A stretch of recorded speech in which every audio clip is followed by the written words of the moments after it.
Hello everyone, welcome to Devs Play Gemstone Keeper.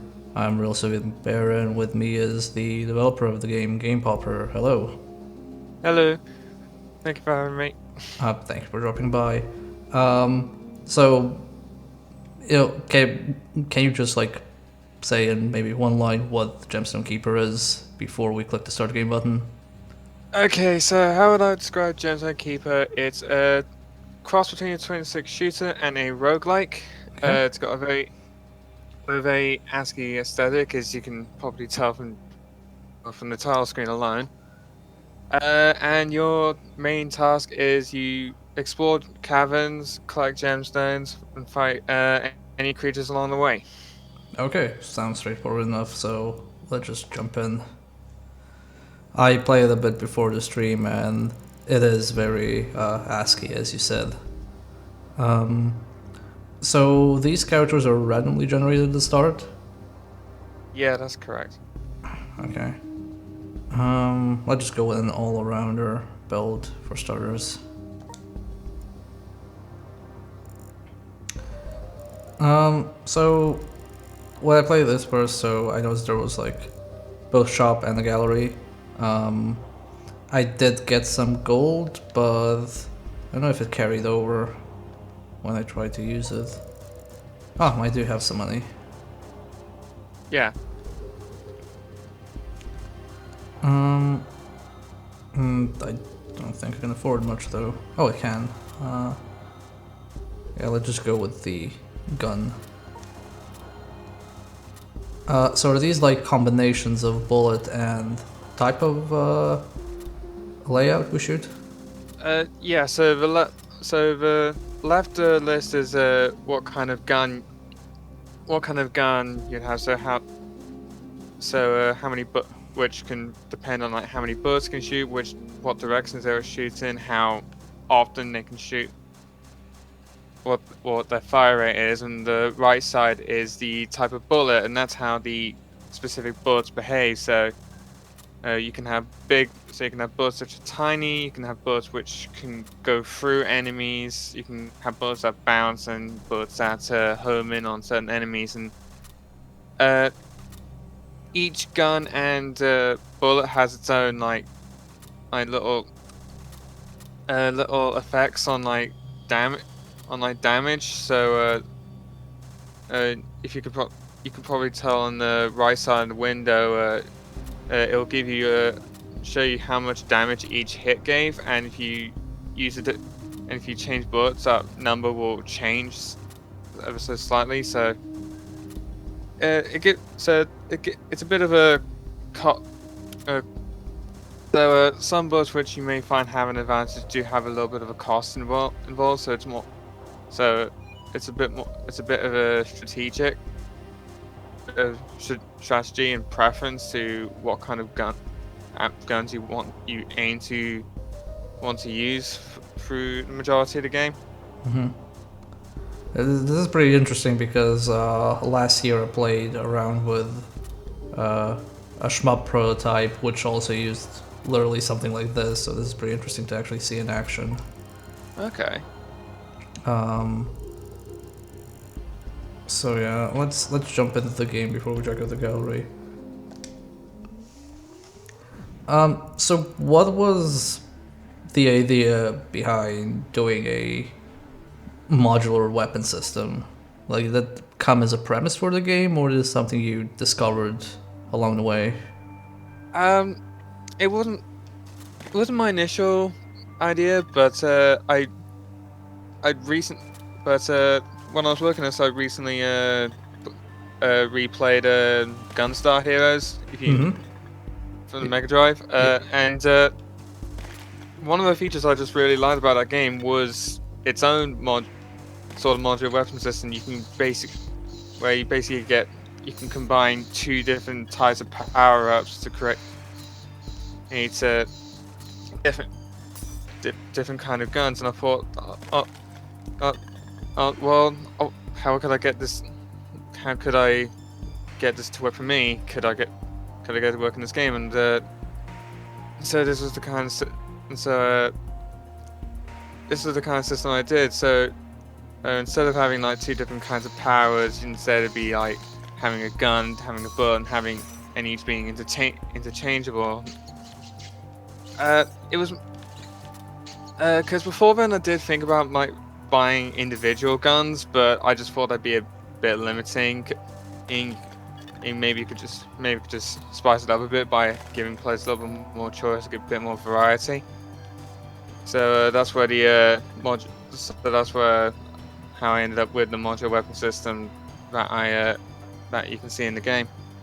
That's a pretty interesting system. I did play a lot of Gunstar Heroes, so that's pretty neat. And you only equip weapons like before you start a level, or can you change them as you go?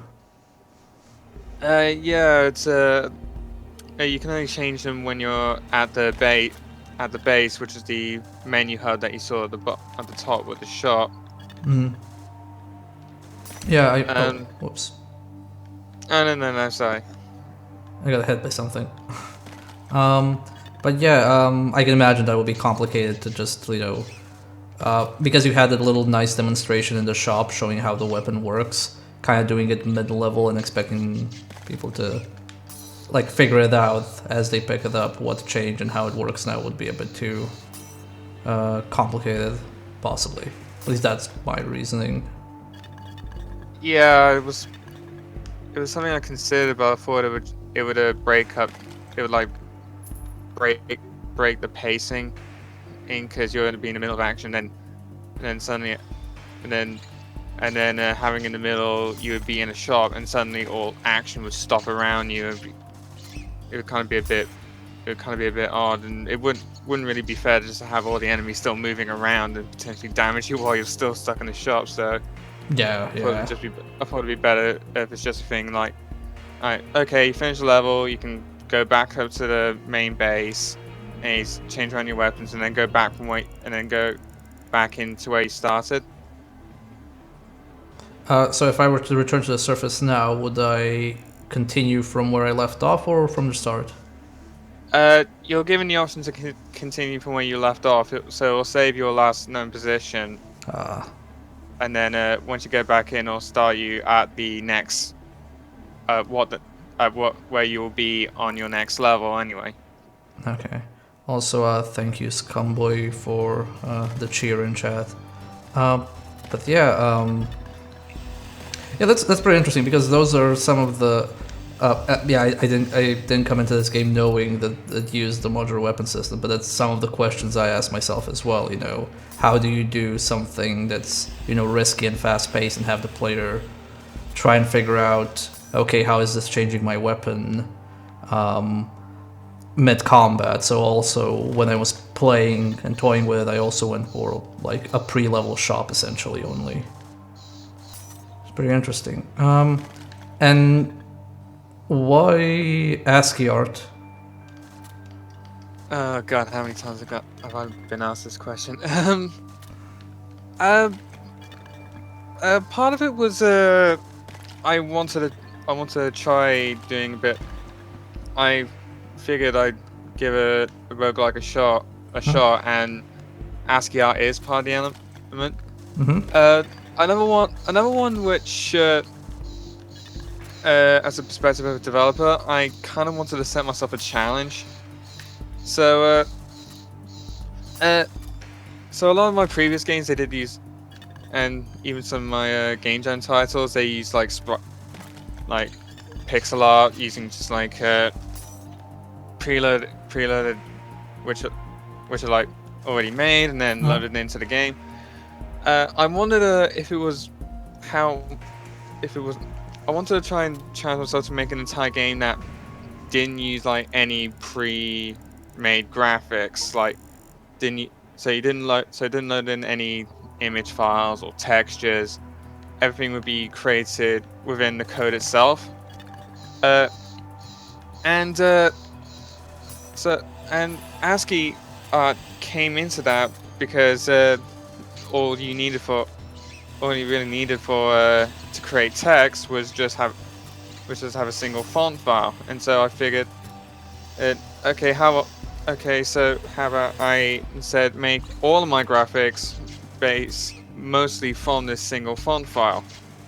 So, so that's why all the creatures they are often just like some of them are just mixed, like combinations of several different characters and symbols and glyphs that taken from the font file itself. So, so yeah, that's the other. It's also why I didn't go with what's known as the traditional ASCII art approach, which is with it all being fixed to a grid or having the same size. I want to have variety of sizes, so therefore I can have a little bit of leeway with creating the graphics I want. I wanted it so I could have them be big, small, slightly rotated if needed be.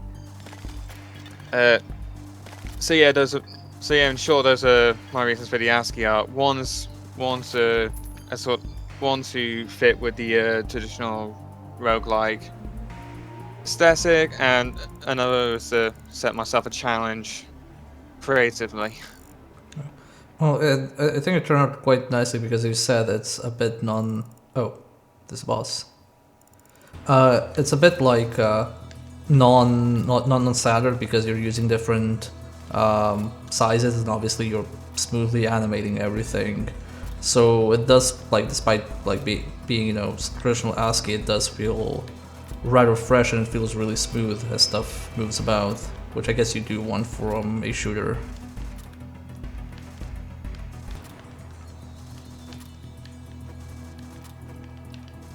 I also like the little lock-on at the start of the fight that tells you the weak spot of the boss.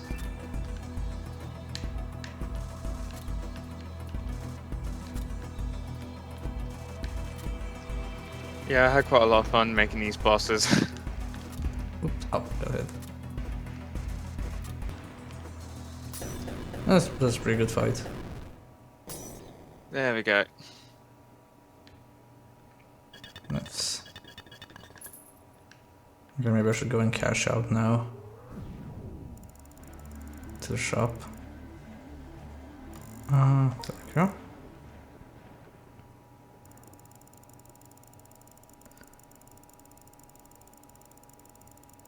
I also like how these gems in the summary kind of stand out from everything else by being kind of retro 3D. Yeah, yeah, and also procedurally generated themselves. I made an algorithm for Games Jam about a year or so before, and then that just allowed me to make the gemstones that you could see. Ah, okay. I think I'm gonna go with a spread. I usually like those. And spread and ricochet sounds chaotic, so let's go with that. Oh wait, there's more stuff up there, like items. Didn't notice that. Ah, gem scanner.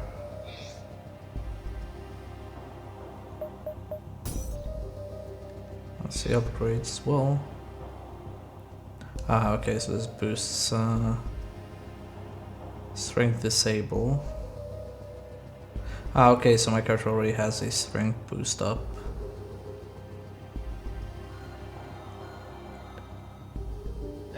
So with the upgrades, they're basically they're basically single use. So you pay 300 to pick any one of them, and you can only pick one at a time. So if you say pick strength now, it would cost you 300. It would add 3 to your strength stat, and then that stat would be applied to you through your current cavern run. So up until you return back to the base again. Ah, okay, I get it. Okay, cool. Let's see if we can get an alignment as well. I'm a bit short of the force field, so I'll just get the scanner.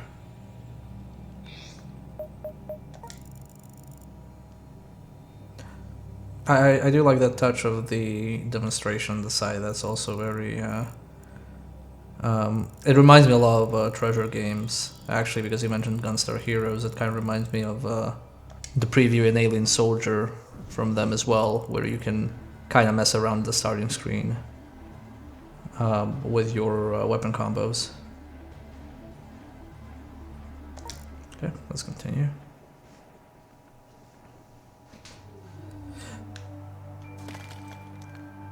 Oh, that's pretty good shot. Whoops, not that again. Oh, it also restores your health when you continue to run.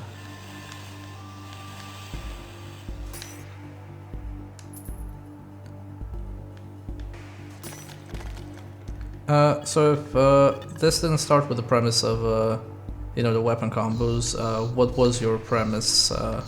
Like, you just wanted a twin stick shooter as well, or did you have the concept of going, you know, mining for gemstones? So when I originally started, it was neither. It was really neither a twin stick shooter or a roguelike. It was a demo I did for a university thesis. Is I made this level generator, and I wanted to demonstrate it. So I made a simple game about running around a cavern, collecting gemstones, and avoiding being touched by these enemies. But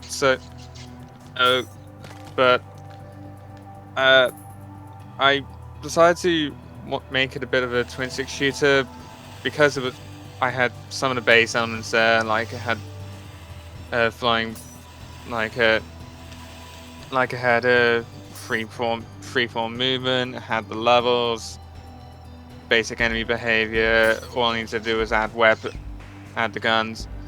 It's also partly it's because I do favor the arcade style shooters, and so I did want to make another one after I think the last time I made one was like maybe a year or so ago, so I wanted to try my hand at making a full proper one this time. So that was that was the basic premise of how it became a twin stick shooter. Neat. And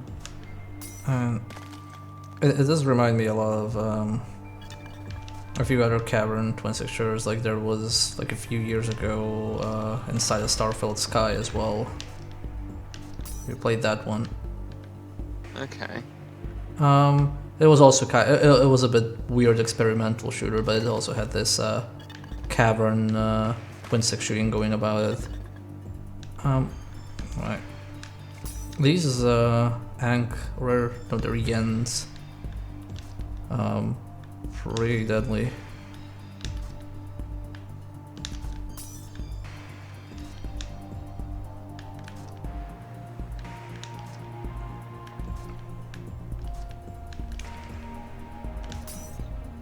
I didn't realize that the spread ricochet would be this chaotic, but I do like it.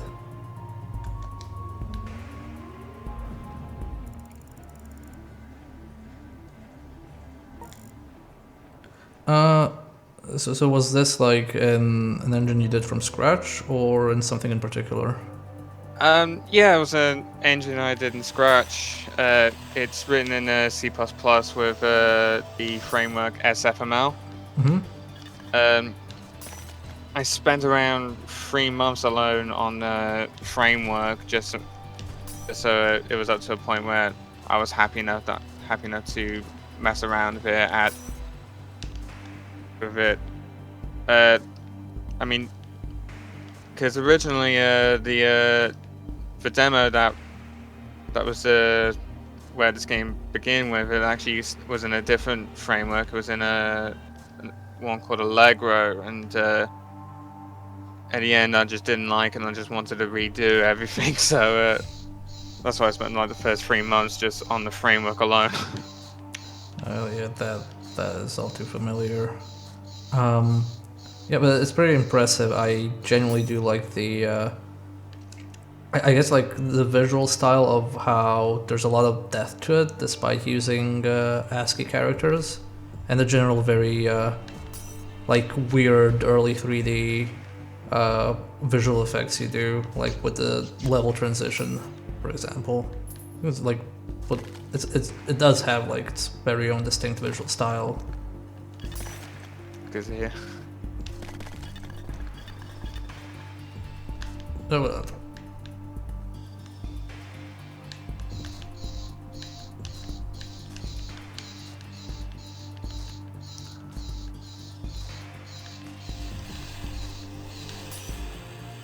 oh god, it's a snake. Okay, there we go. Where did that snake come from? Oh, there's stuff here. So what's the sea meant to be? Since I see it splits. They're, I forget what I call them in the actual game, but but obviously it's the copyright symbol, and so they clone every time you kill the big one, it'll just split into two, so therefore they copy. Oh, okay. Yeah, I'm just assuming these yen symbols are turrets. Yeah, essentially. They do look like an Egyptian ankh, or however you pronounce it. I'm not English, so I don't properly know how to pronounce words, sadly. Yeah, I think it's Ankh, but Oh.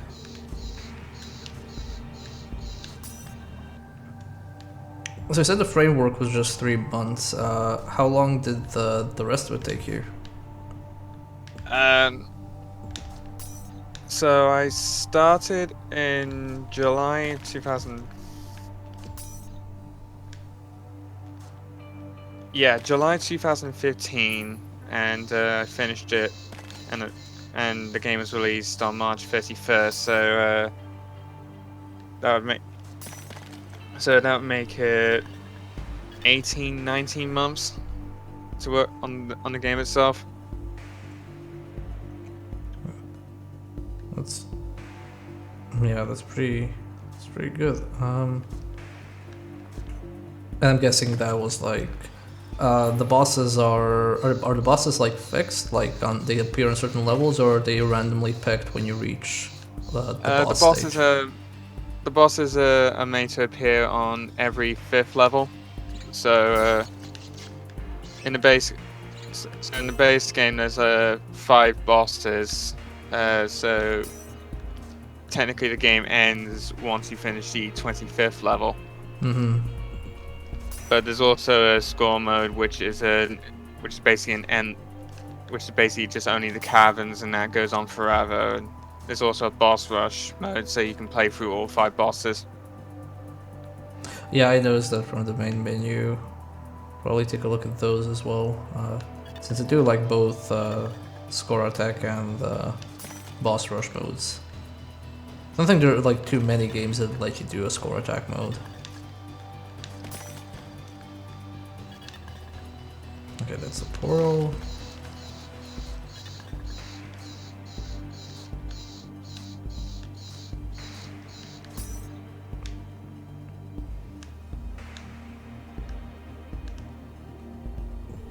Ow.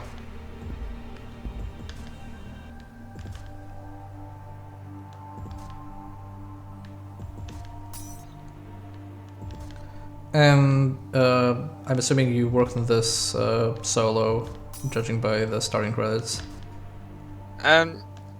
Yeah, the only exception is the music that you're hearing. That was the music itself was done by Vince Rubinetti, who has previously done music for Zach Bell, most famously Ink, and Oh, recently Hacky Zack. oh, that's nice. Yeah, I played through Ink. Oh, that's quite nice. Okay, let's go to the surface and see if I can get a new weapon.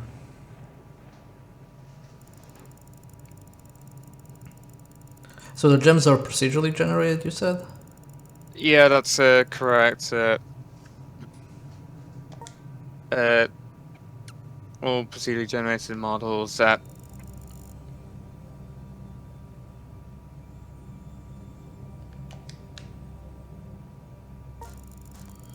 Let's see. Let's go with laser.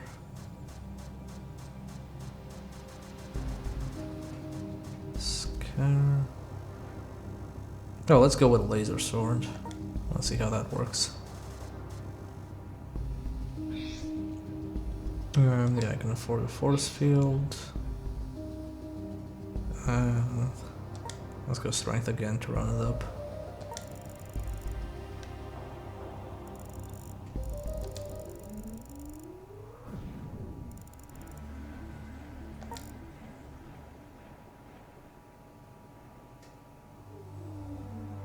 Oh, a nice level.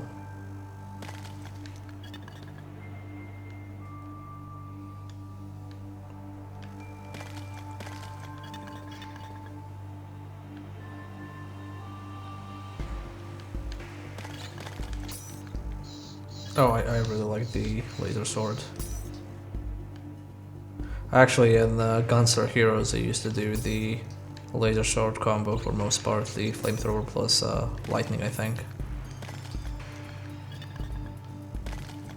My favorite combo from that game was I think it was a laser plus homing, because it was just a beam of light that would just go zoom around and get every enemy that you could find. Yeah, that was the I want to be lazy weapon. I liked using that as well through some playthroughs. Just having two people with that on screen would just clear up the entire game, more or less. Also, this is really good against these clones.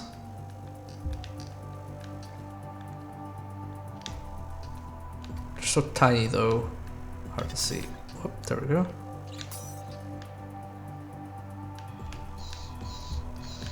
Oh yeah, that ice is really slippery. See, full momentum, yeah.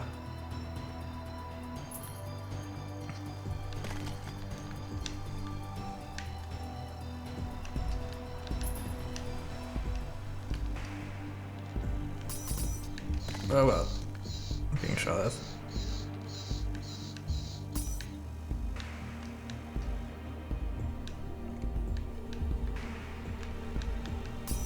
So any interesting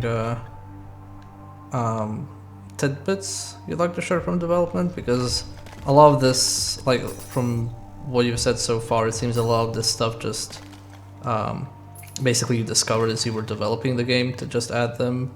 What do you think was your favorite feature so far? I mean, how technical do you want me to go? Well, even if I don't understand, I'm assuming some people who will eventually watch this will find it interesting, so feel free to go technical as you want.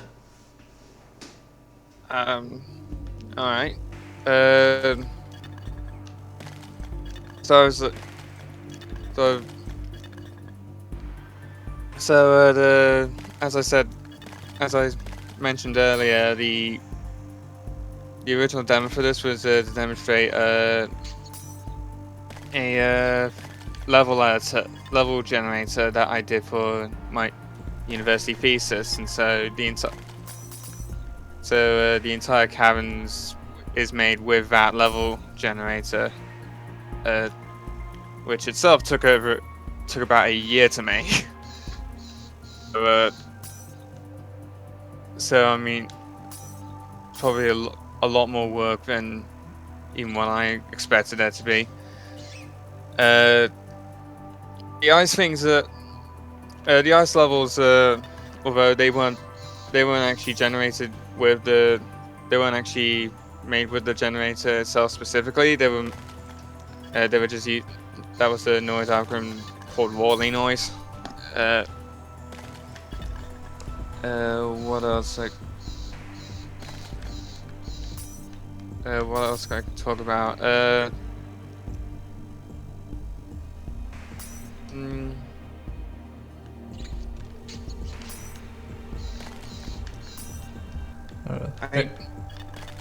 Maybe if I survive long enough to get to another boss, I'll also show off something good. All of a sudden, it's gotten really hectic with enemies everywhere.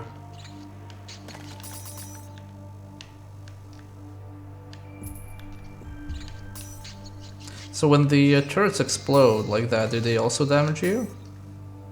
And yeah, it's similar when you're at the fire level and you have those much more brighter rocks that shake slightly. Those ones also explode and they can damage. However, if the turrets explode, that can only damage you. If it's the exploding fire rocks, they can actually damage you and also other enemies. Oh, I see.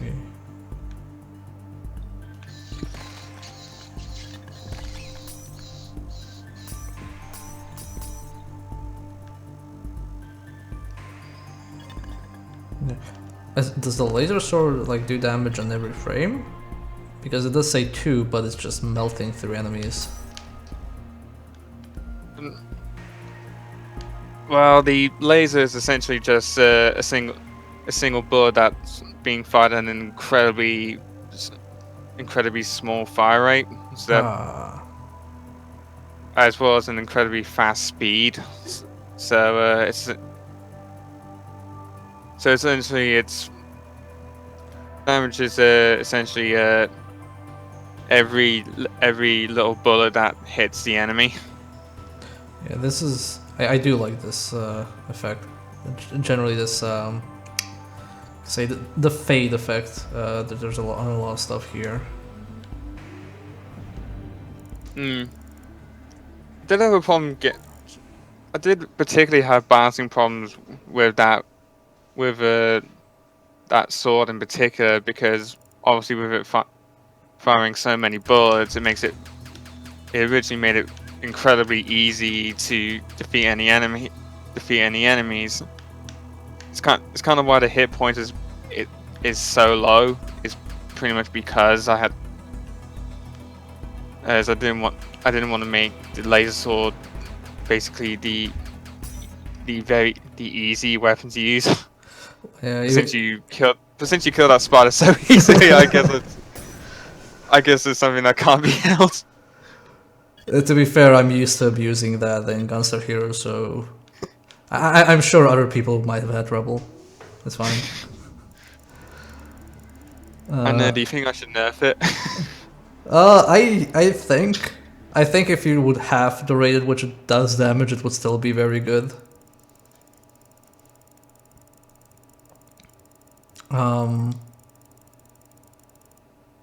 Yeah, let's try something else now again.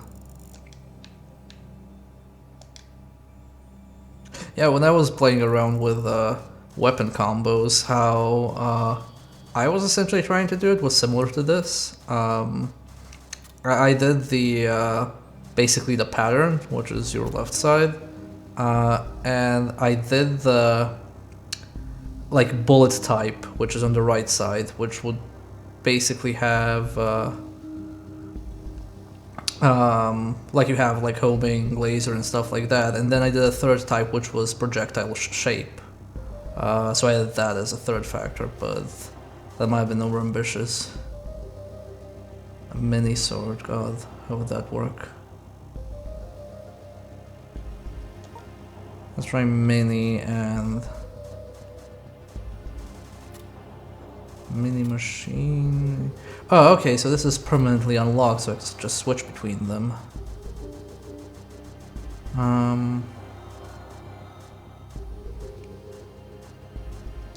Oh, this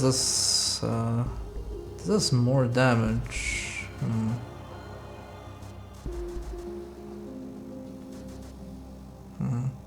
Let's try the mini sword. Let's see if that's less broken.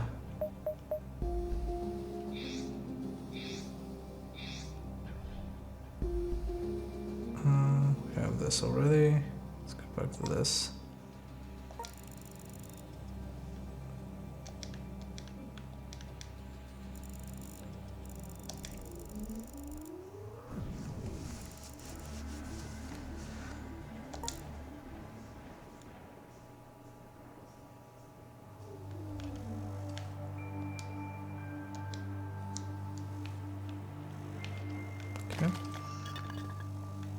I feel I may have made a mistake by having a smaller sword, but let's see how that works out.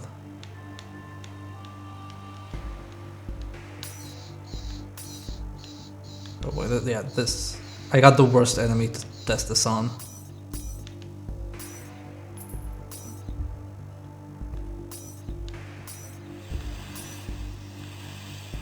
So I bought a force field and a med kit, I think. Is there a special button for those, or are they automatic? I think if you press the Y button, it should bring up a menu. Ah, okay.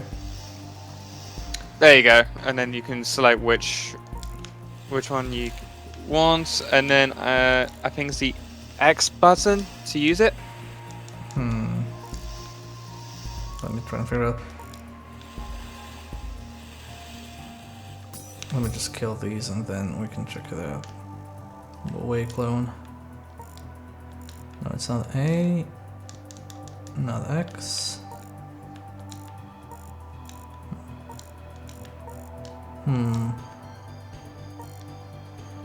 Oh wait, no. You use the shoulder button to use the item. Sorry. Ah, okay.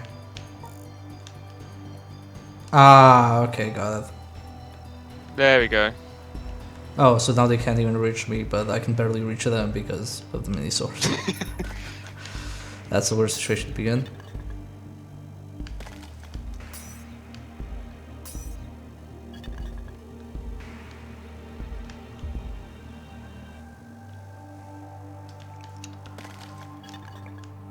This is a very weird weapon. I think I might get back to mini homing instead. This is basically me feeling bad for using the broken combo and I'm using this combo, which is far riskier and worse. It looks like it gives a little bit more damage, but yeah, with the shorter range. Yeah.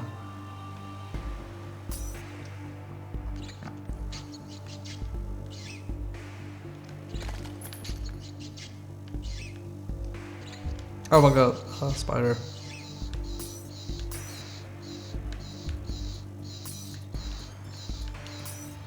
Okay, there we go. That's all fine. As long as I don't get more clones, I think I'll be okay. They're kind of the biggest problem because then I just have to swirl around like this and hope for the best.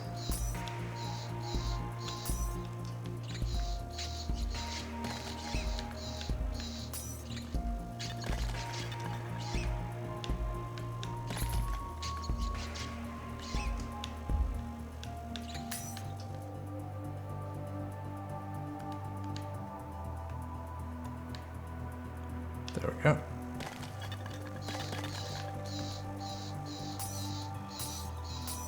Yeah, this is pretty okay if you can single out enemies. I guess it's the actual getting swarmed that's a problem. It's not that bad of a weapon. Might have actually killed the spider even faster.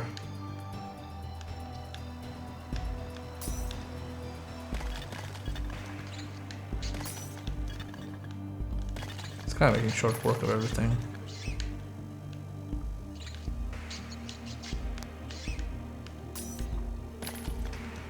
So what games would you say, aside from Gunstar Heroes, were a big influence when you put this together? There's one was Geometry Wars. That was like the twin stick shooter that I really enjoy playing. Particularly since particularly if you it had a more the neon approach. It had the bloom effect. I tried to emulate it myself. I'm not sure how noticeable it is on the stream. Another one would be a Dwarf Fortress. It wasn't the first roguelike I played. The first proper roguelike I played was Doom RL, but I did also get onto a Dwarf Fortress, and I really like how expansive it is. I like the variety of creatures and items, but particularly since being represented on a traditional ASCII approach. What other ones are there? I guess yeah. I mean, a lot of other twin stick shoot. A lot of several other twin stick shooters are like this. The classics, Robotron, Smash TV. Other roguelikes or roguelites. Either depending on what your depending on your definitions. Like Rogue Legacy, Spelunky.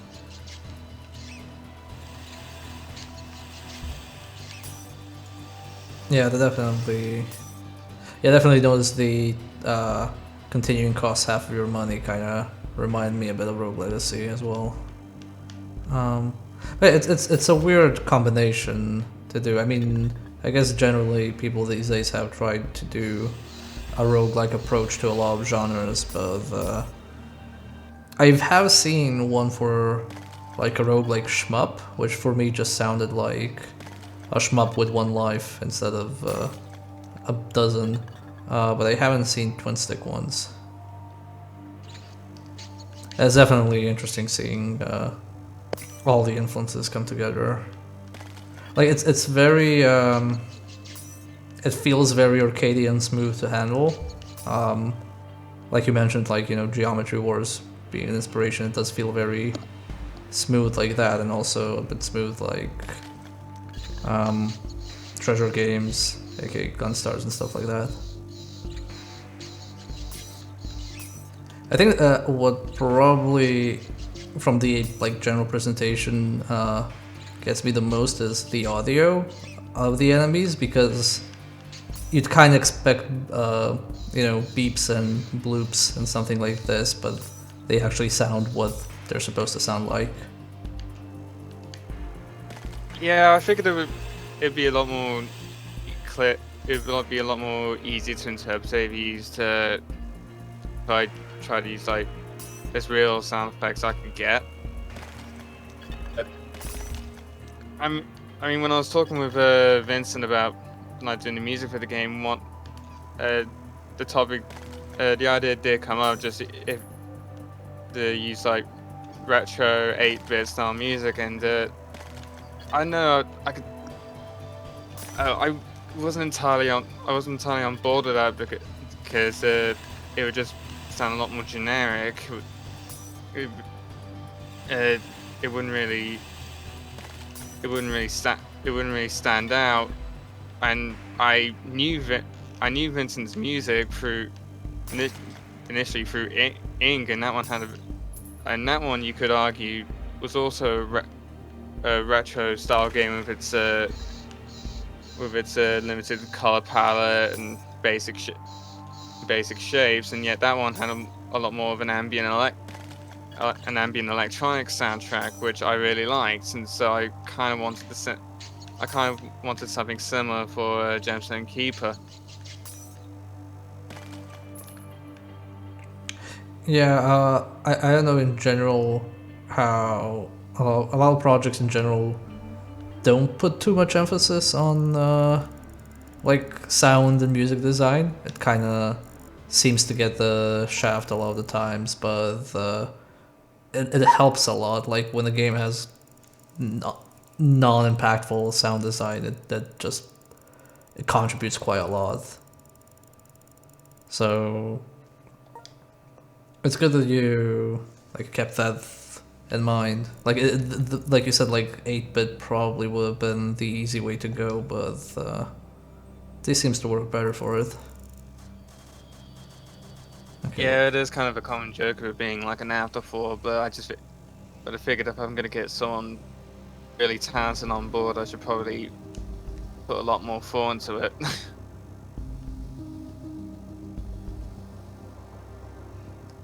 Okay, I'm gonna see if a homing sword.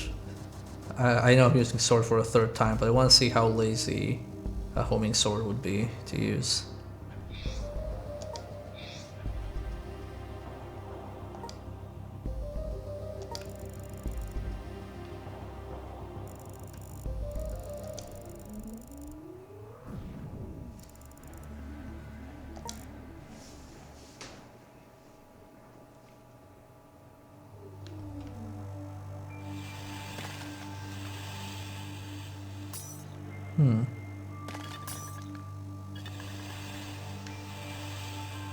Ah, okay, so I still have to look at the enemy, so it's not too lazy.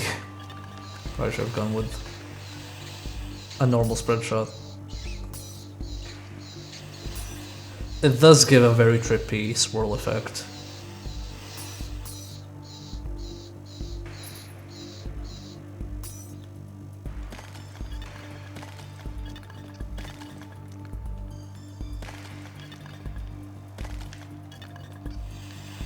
So which is your favorite combo in your game?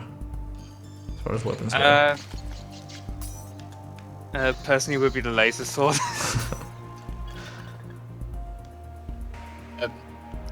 Yeah, pretty much just like but I wouldn't have said it would have been because it would make the game easier, but just because that combined with the trail effects, it just made me just imagine a lightsaber. Yeah, it does look like one. Like if I found a way to put in lightsaber sound effects just for that combination, I would. The sword bullet is a pretty good idea because it changes up how you play quite a lot.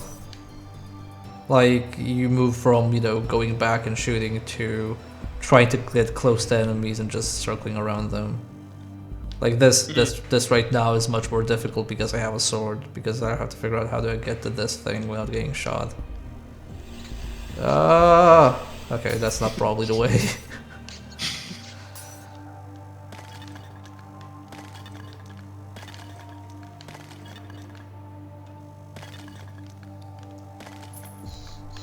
Also, this looks like a blood blade. Like, if that before was a lightsaber, this is like, I don't know, some bloodmancy melee combat.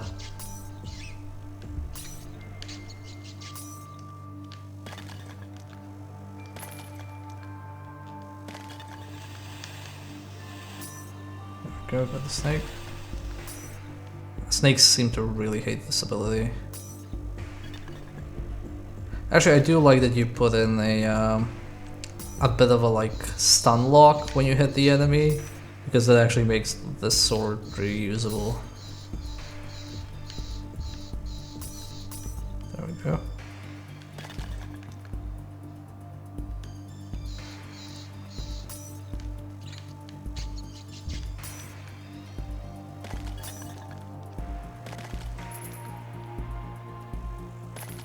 I think there's more to explore back here.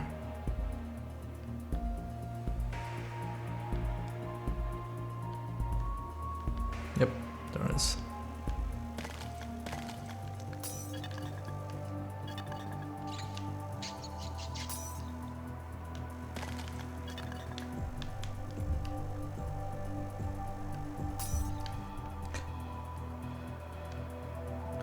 So is there any follow-up to this game that you're working on? At the moment, I'm just I have a few ideas in mind that I'm just concepting, experimenting with at the moment. Recently, I posted on Twitter one experiment I had for a pseudo 3D tunnel kind of game. So where the tunnels would can change shape and twist around and turn. Not sure what kind of game that could come from there, but I figured but I thought it'd be but an idea I figured it'd be worth trying out before I set myself on what my next project will be. Aside from that, it's my plan is to go back to doing a few game jams. So recently I did Ludum Dare and did a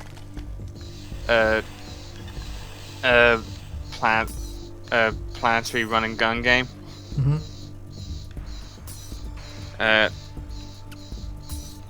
So I might go and do one or two more of them before I set on my next big project. Yeah, I'm a bit jealous of programmer-oriented game devs, because me being a designer and not being actually able to code properly, I mostly go from, oh, I want to try this and then just trying to make the damn thing work. Whereas something like this, like you said, it started as like a level generator, and then the next one you said was like from a 3D tunnel view style game. So it's kind of like that's an approach I could never do because I can't experiment with weird effects. I can just experiment with weird premises, I guess. Well, like, I guess I can't speak for all programs, but I guess one downside is that we're a lot more cynical of how games look. Because I mean, programmer is often a running joke about the quality of graphics. Obviously, if you're someone who's an all-rounder, like the guy who made Stardew Valley, then Yeah, I think we can call that a massive exception. yeah. It's like the guy who did Dust and Elysian Tale. The guy like, oh yeah, he did everything except the voice acting and the music. And it's just, yeah, I don't think that's gonna be a common trend. But I guess it's also very hard for people to reference those kind of things because they are the most noteworthy. Like when you hear, I don't know, Minecraft, Undertale, Stardew Valley, those are all one-person projects. And then you just go, oh yeah, if one person could make that, I'm sure another person can make anything. It's like, no, that's definitely not how it usually works. Yeah, I mean, if I remember correctly, I think Stardew Valley took like what 7 years to make, 8 years, maybe longer. It was something crazy. I probably would have starved by then if I did that as a solo project. I mean, Dust and Elysian Tale was also something massively long as well, like 4 or 5 years or something like that. Yeah. I think Minecraft may be the only quote-unquote exception, but that's kind of cheating because Minecraft quote-unquote released in an early access state, so it didn't feel like it was that long. Yeah. Okay, to kill this turret. And there comes another one. Yeah, just like, I mean, I was just messing around learning a basic tool a few weeks ago, and it took me 26 hours to make a 10-minute game. That's pretty insane. Just making a full-length game of several hours would probably take me years.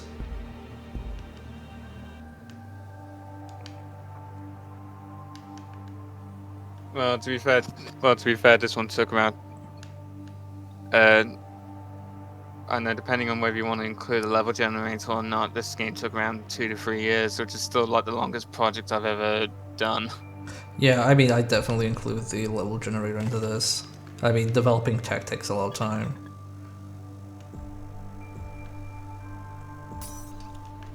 But yeah, that would make it kind of a big deal for me, because I'm used to game jams where you spend maybe a week to 2 days working on a game, maybe a month if it was a pretty long one. But I think before this, the longest I'd ever worked on a single game was maybe just over a year. So yeah, a 3-year project would be a big deal for me. Yeah, definitely. Let's buy a bit of everything. God, now I have money for days. I can just buy a million things. This.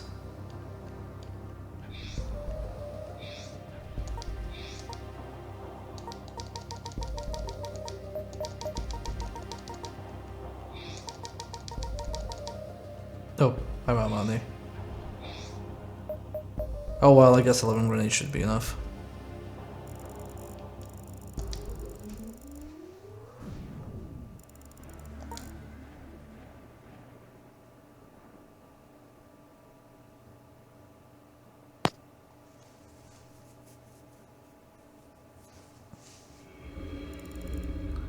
Hail Hydra. Nice.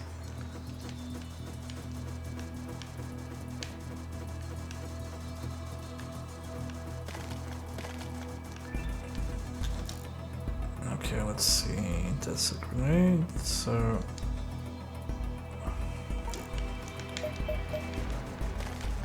Ah, no fair. No! It crashed. What? Oh no! No! I was doing so well. I was about to spam 10 grenades on the Hydra. I'm sorry about that. No, it's fine. Oh man. Let's just restart the game and show off the other modes, I guess. But I was hoping to beat the game on my first attempt. That would have been nice. That's me being competitive. Okay. Should be fine now. Okay, it's on stream. Does this by any chance save your progress when it crashes? I can't say. I'm sorry. Let's see. If not, we can try. Nope. There we go. Okay, let's go. Let's go check out the gallery first. Then we'll see that. Should be able to save everything else. So yeah. Okay, so these are all the gems that actually generated.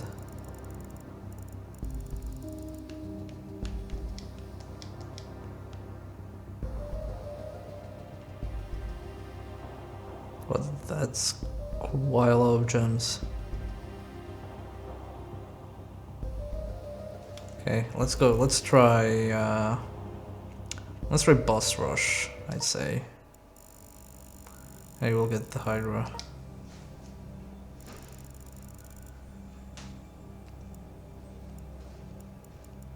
Okay, so sword, laser. So what do... Okay, speed is... I guess speed makes sense, but what do agility and strength do in the game? so strength is like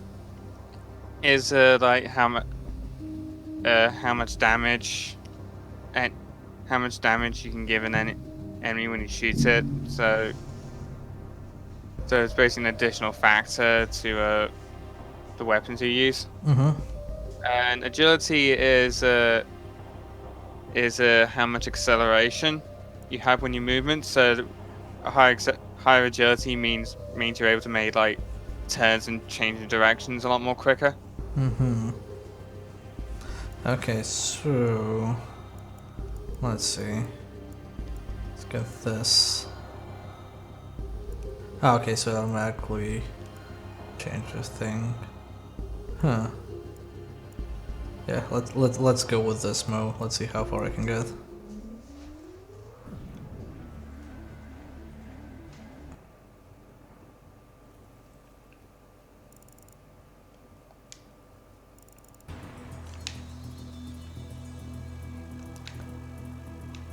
I'm actually try and catch up with the boss. Stand still. There we go, dead.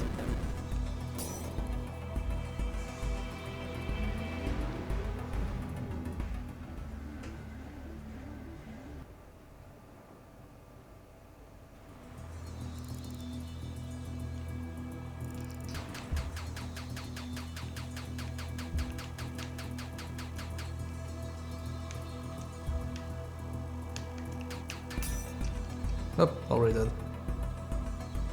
Yeah, I definitely nerfed the laser sword.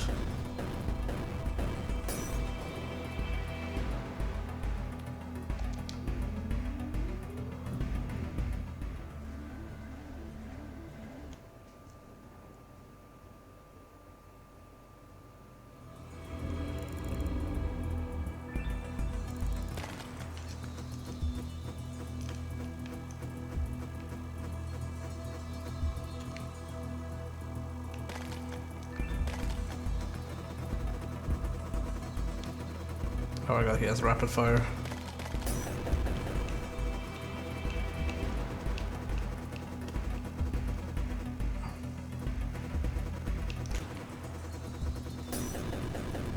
Okay, and that's the last one.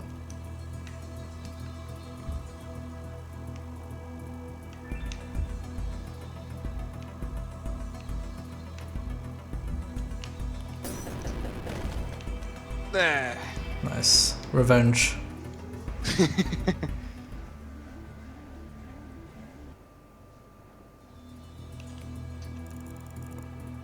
Oh, nice.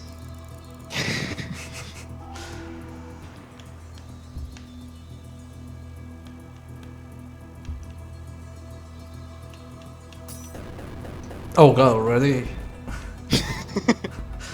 Yeah, the sword is pretty crazy. It's a pretty slow boss.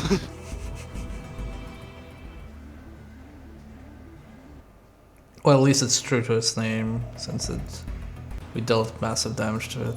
What is this? Oh my god, this looks like a Contra boss. This will be interesting. Oh my god, it's attacking me with... Right, you gotta hit the opening. Yeah. Wow, that's it. Oh, that... I killed it? Oh, damn. You were supposed to hit. You were supposed to make 3 hits, but somehow you did all 3 in one go. Oh god. Oh, I didn't plan that.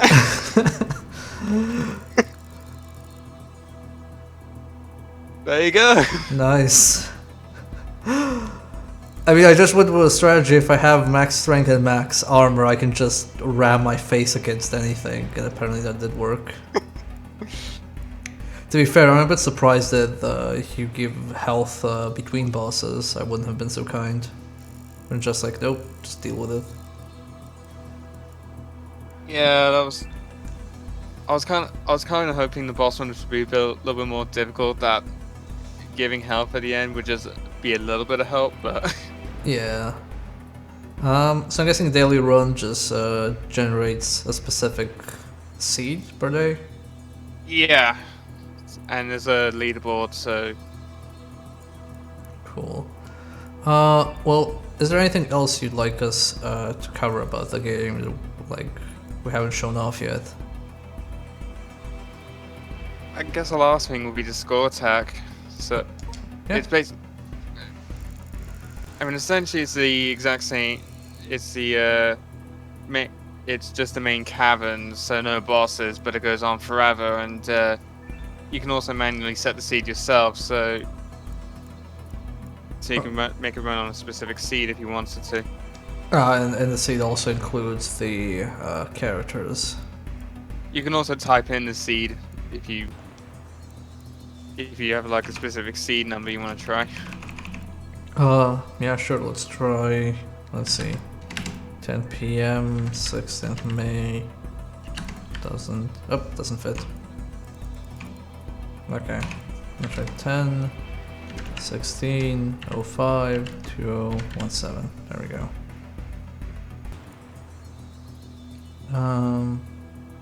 Let's go. I'm glad I got a pink character, let's open for that.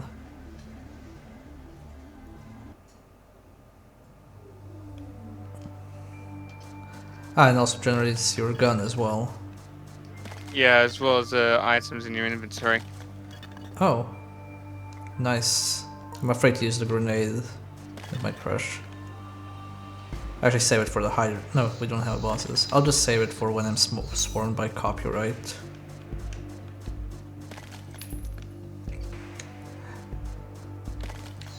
I do like the ricochet because it's so useful with how the levels are generated because of all the little small caverns.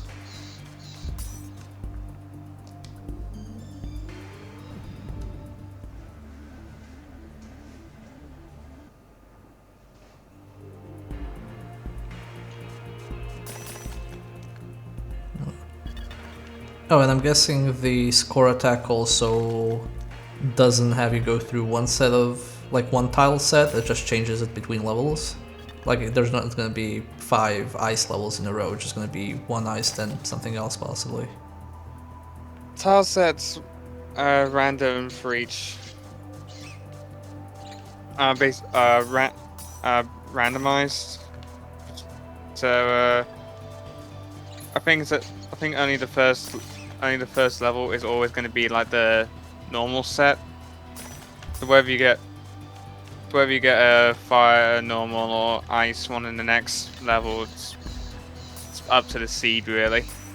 Yeah.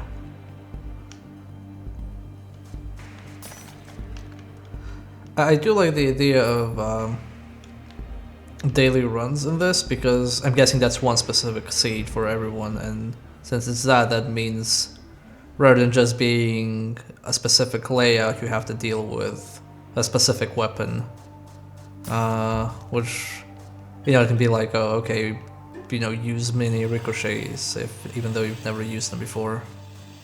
Yeah, that's correct.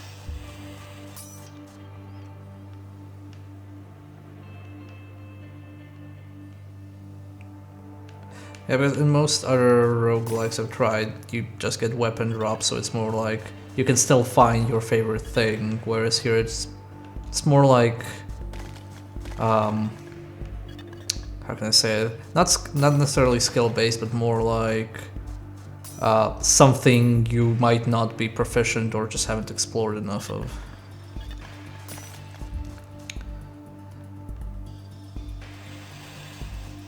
So, is there something in particular about the game that you would have liked to have done differently now that it's done and released?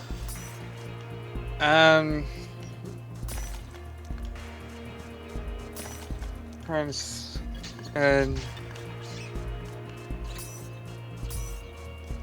I mean, I guess it was. This is a difficult question. I guess other when I look at other roguelikes, they do have a lot more some special features in their level generator in their own level generators that allow for like special rooms. That one. Sadly, there wasn't anything really like that with this game that I kind of wish I would have found a way to put in. So just so it has a little bit more variety, because I have heard like some complaints saying that all the levels are samey, which is why I've added like different tile sets and different effects, like you can see here. So this one, like the border's darkened around and the music's changed slightly. Yeah, it's a bit hard to see in the distance. But yeah, I know what you mean with like special rooms. It's a bit weird when the entire level is basically technically one room. Like most roguelikes that do special rooms are kind of segmented rather than having one entire floor. So I can see how that would be difficult design-wise.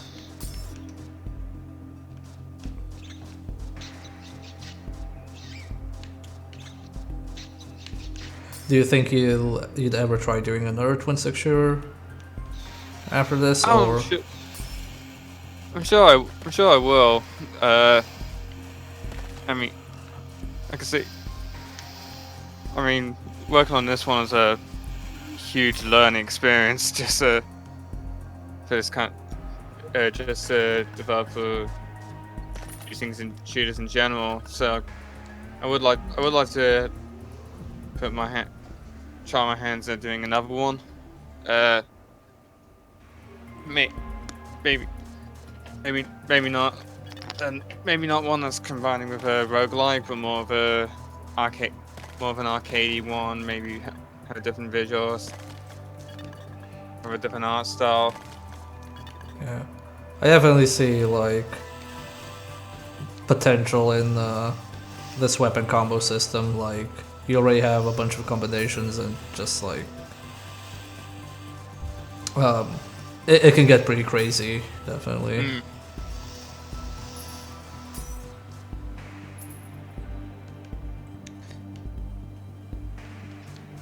So did you have to, when you made the weapon combos, did you have to make every combination as its own individual weapon, or did you just combine, spread plus what it's shooting, and then it just... I mean, I don't want to say like it works by itself, but it's not like you're making each unique combination as a specific weapon. No, well, how did it work was that I basically made each gun work with and I basically made the basically made each gun, and each gun would work with a bullet which could be abstract. So it didn't matter. So essentially the gun would work regardless of what kind of bullet it used, and then each bullet would be derived from like a base bullet type, and so I could then that way I could have I can basically have a gun, and it could work with any bullet any bullet with any special behavior attached to it. Yeah, that means that this can basically be just by adding like for example one new bullet already you have a lot of new weapons. Yeah, essentially. Yeah, I quite like that system.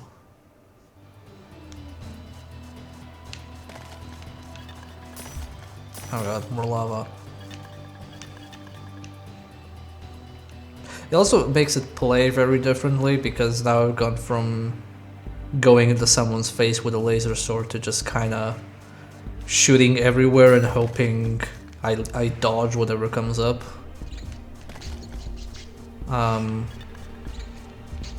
Which I guess is kind of a strength of the system. That really dictates the playstyle. Whereas like when you have usually, from my experience, just different guns, like pre-made guns, is usually just a range thing. It's not often how you move or approach a situation. I mean, depending on the game, obviously, but yeah. So, oh my god, snake again.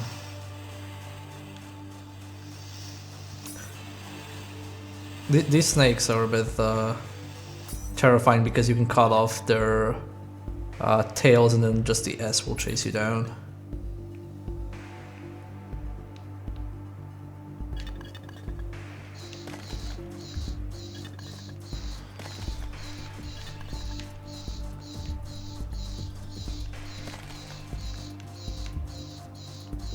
So since we fought the 5 bosses, which one is your personal favorite?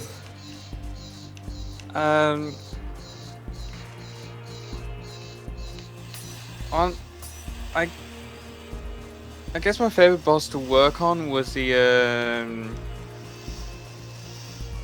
it would either be the Hydra or the Crab. I mean, as you saw, the Crab was fairly slow, I thought you would so for you it was really easy to kill it, but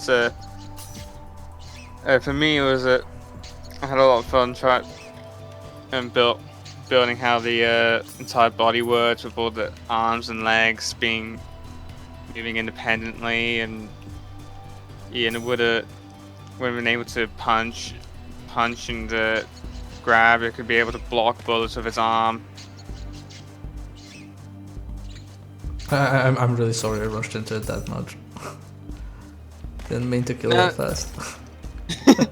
No, so I wasn't expecting anyone to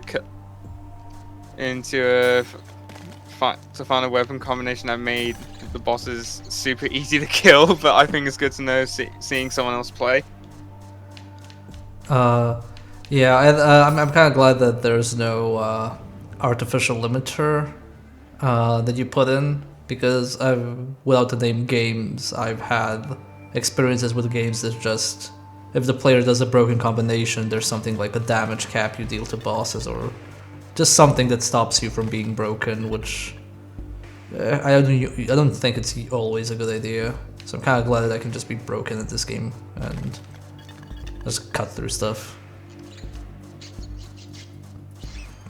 Yeah, I mean, my main aim when it came to balancing out the stats, basically you could effectively beat any boss. You could beat any boss with the lowest stats possible, even if it takes a really long time. Like Like if I felt it was just too impossible, if you were on the weakest combination and it was just impossible, or to beat a boss, then that means I'd have to adjust the stats to make sure at least it would be at least doable. Because I don't mind making the game, because I don't mind making the game slightly difficult. I don't mind having at least some ways of making it easier. But I think at least rather try and make it difficult but fair instead of just straight difficult with only like maybe a few ways of actually beating it right. Yeah, I definitely agree with that design approach. I guess especially with roguelikes, it's easy to just say, oh, okay, you didn't have the luck with your seed or drops or whatever, so deal with it. But I generally prefer games that, like I said, even if it takes a very long time to kill a boss, they don't like stop you from doing it. They still give you like a fair shot.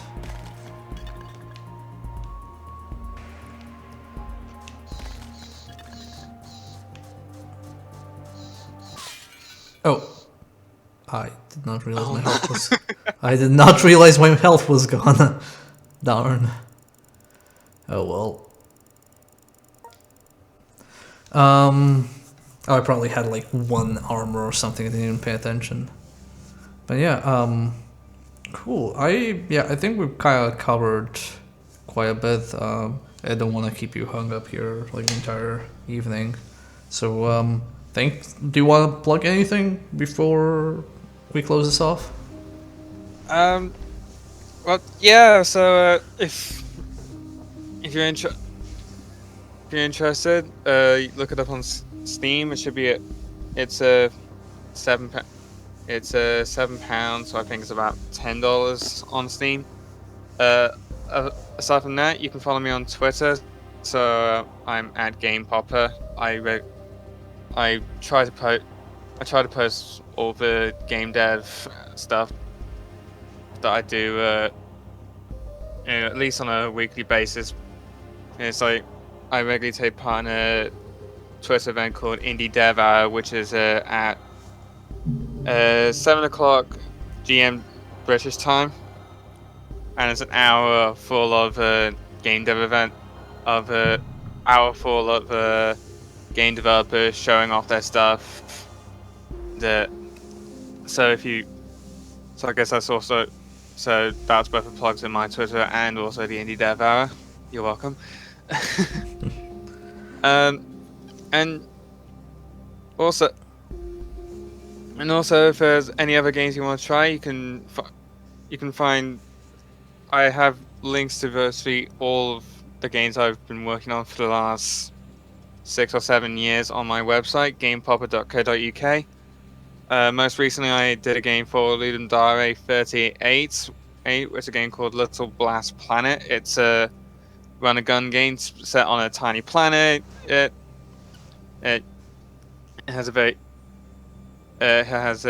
cute graphics. It has a planet that you can run around, shoot stuff. Hopefully it's a nice, simple, fun game to try out for a few minutes. Yeah, I think that's it.